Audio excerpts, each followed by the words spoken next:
Urubuga rwa YouTube ni rumwe mu zifasha abahanzi mu kumenyekanisha ibihangano byabo bikagera kuri benshi bitabagoye, kandi uko basizeho ibihangano byabo bikarebwa cyane ni nako binjiza amafaranga bitewe n'amamiliyoni yabirebye, kandi uko ibyo bihangano bikomeza gukundwa ni nako abo bakurikira kuri YouTube channel zabo basizeho ibyo bihangano biyongera buri munsi bitewe n'amamiliyoni yabirebye bakabikunda. Uyu munsi tugiye kureba se ni abahe bahanzi batanu bo mu Rwanda bakurikiranwa n'abantu benshi ku rubuga rwa YouTube. Ese nuhe mubare w'indirimbo bamaze gushyira kuri izo mbuga zabo za YouTube zatumye zigira abantu benshi babakurikira bakuruta abandi?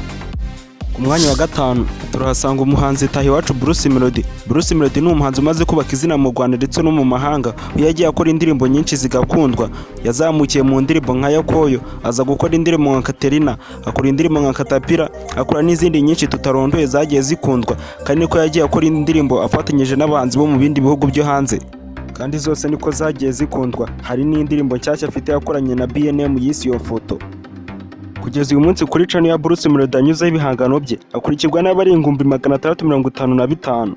YouTube channel ya Bruce Melody yayifunguye mu mwaka wa 2015, akaba amaze kurebwa inshuro miliyoni 94,581. Uyu Bruce Melody akaba aza ku mwanya wa gatanu mu bahanzi bakurikiranwa n'abantu benshi ku rubuga rwa YouTube ba hano mu Rwanda. Umwanya wa kane turahasanga Papi Clever na Dorcas, akaba ari abaramyi biyeguriye indirimbo z'Imana arizo twita gospel. Abangaba yabo mu Rwanda ndetse no hanze yago barakunzwe cyane, dore ko indirimbo zabo zikunze kuba ziri mu Giswahili. Uyu Papi Clever na Dorcas bakurikirwa n'abantu 795 ku rubuga rwa YouTube, bakaba bamaze gushyiraho video 535. YouTube channel yabo bayifunguye muri 2017, bakaba bamaze kurebwa inshuro miliyoni 205,729. Uyu Papi Clever na Dorcas akaba ari abahanzi bakurikirwa n'abantu benshi ku rubuga rwa YouTube, bakaba baza ku mwanya wa kane hano mu Rwanda. Ku mwanya wa gatatu turahasanga Korali Ambassadors. Abangaba bakoze indirimbo nyinshi zagiye zikundwa, ariko hari nk'indirimbo bakoze bayita Solange. Ni indirimbo nyuma y'imyaka 5 ishize yari yarakunzwe cyane. Iyi Korali Ambassadors ikaba ikurikirwa n'abarenga miliyoni 300 ku rubuga rwa YouTube, bakaba baza ku mwanya wa gatatu mu bahanzi bakurikiranwa cyane ku rubuga rwa YouTube, amakorali ndetse n'amatsinda ya hano mu Rwanda.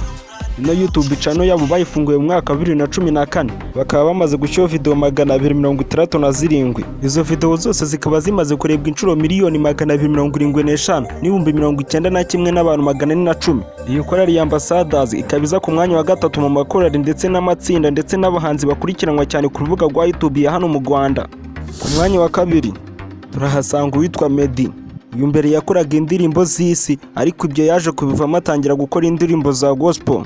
Uyu mugabo mu minsi yashije niwe wari uyoboye urutonde rw'abahanzi rukurikiranwa cyane ku rubuga rwa YouTube ba hano mu Rwanda, ariko hari umugabo ngiye kukubwira mu kanya waje akahita amunyuraho nawe ukora indirimbo za gospel. Uyu Meddy cyangwa se Medali ni umuhanzi wubatse izina mu Rwanda ndetse no hanze yago, aho yagiye akora indirimbo zagiye zikundwa cyane. Yakoze nk'indirimbo ya Slow imaze kurebwa n'abarenga miliyoni 100 ku rubuga rwa YouTube. Uyu Meddy ubu tuvugana uyu munsi wa none akurikirwa n'abarenga miliyoni 1,440 ku rubuga rwa YouTube, akaba amaze gushyiraho video 63. Ino YouTube channel akaba yarayifunguye mu 2013. Video 63 amaze gushyiraho zikaba zimaze kurebwa miliyoni 290,207 n'abantu 976. Uyu Meddy akaba aza ku mwanya wa gatatu mu bahanzi bakurikiranwa cyane ku rubuga rwa YouTube ba hano mu Rwanda. Nimba wakanze subscribe, nimba wakanze kuri iyo nzogera ku buryo nta kiganiro kinyurano kizongera kujya kigucika, nimba wakanze like, nimba wagiye muri comment ukandikamo icyo nzakubwiraho butaha, reka nze tujye ku mwanya wa mbere. Ku mwanya wa mbere turahasanga uwitwa Israel Mbonyi. Uyu mugabo amaze kwandika amateka akomeye mu muziki wa gospel hano mu Rwanda ndetse no mu mahanga. Ni umugabo afite ubuhigo bwinshi yaciye abandi batazapfa gufindura. Nyuma y'uko atangiye kuririmba indirimbo ze mu Giswahili, n'izindi atangira kugenda zisubiramo mu Giswahili, amateka arirenze, abantu bamukurikirana cyane ku rubuga rwa YouTube ari benshi cyane, kandi yatangiye gukora ibitaramo bidasanzwe abikoreye hanze y'u Rwanda bikitabirwa n'ibihumbi. Uyu mugabo afite agahigo kadasanzwe, niwe muhanzi wenyine wabikoze wa hano mu Rwanda, niwe muhanzi wakoze igitaramo kuzuza inyubako ya BK Arena inshuro zirenze imwe, dore ko mu Rwanda nta n'uwari wabigerageza inshuro y'imwe ngo abashe kuba yakuzuza BK Arena, dore ko no ku itariki 25 z'ukwa 12 aza hafite igitaramo gisoza umwaka byo kuzuza BK Arena inshuro ya gatatu, byo ni uruca abana. Uyu mugabo afite amateka menshi yakoze, ntiwayavuga ngo yarangize. uno mugabo Israel Mbonyi niwe muhanzi wa mbere ukurikiranwa n'abantu benshi ku rubuga rwa YouTube wa hano mu Rwanda, hakurikirwa n'abarenga miliyoni 490 ku rubuga rwa YouTube. Urumva ko arusha Meddy 5,000 byonyine by'abasubscribers. Israel Mbonyi YouTube channel yashyiraho indirimbo yayifunguye mu mwaka 2012, akaba amaze gushyiraho video 68.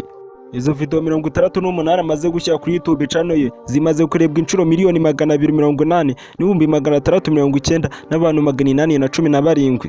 Urumva ko Meddy akimurusha abantu benshi bamurebye, aho Meddy arebwa n'abantu 290,000 mu gihe Israel Mbonyi nk'uko ubibona amaze kurebwa n'abarenga 280,000 kuri YouTube channel ye, nubwo arusha Meddy abantu bamukurikira. Uyu muhanzi Israel Mbonyi akaba ariwe muhanzi wa mbere ukurikiranwa n'abantu benshi ku rubuga rwa YouTube, usizemo amatsinda n'amakorali ya hano mu Rwanda n'abahanzi ba hano mu Rwanda. Israel Mbonyi niwe muhanzi ubakubye bose, abarusha abantu bamukurikira ku rubuga rwa YouTube. Akaba ari naha dusoreje kino kiganiro. Nizere ko cyagushimishije, nizere ko wakanze like, nizere ko wakanze subscribe, nizere ko wakanze kuri iyo nzogera ku buryo buri video yose dushyize hanze uzajya utibona mu ba mbere. Nizere ko wakanze like, nizere ko wagiye muri comment ukandika icyo tuzakubwiraho ubutaha. Iyi ni Jean Paul TV Show. Bye bye, ndabakunda cyane.